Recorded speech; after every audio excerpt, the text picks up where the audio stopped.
My heart exults in the Lord. Today's responsorial psalm, from which this verse comes, is not taken from the book of Psalms, but rather from the canticle or song of Hannah found in 1 Samuel. We hear this song of thanksgiving as Hannah dedicates her son, who would become the prophet Samuel, to service in the temple.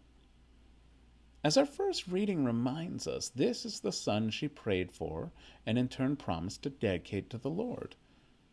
The prophet Samuel was born miraculously as Hannah was unable to have children.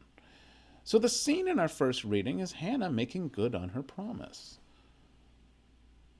As the story goes on, so much of God's communication at the beginning of the monarchy in Israel takes place through this son, Samuel. Hannah's song of praise and gratitude is also reflected in our gospel passage today, which gives us the famous Magnificat or Canticle of Mary. Both of these passages have similar themes of God's favor to the lowly and the poor. Both are beautiful testaments to God's power and merciful love.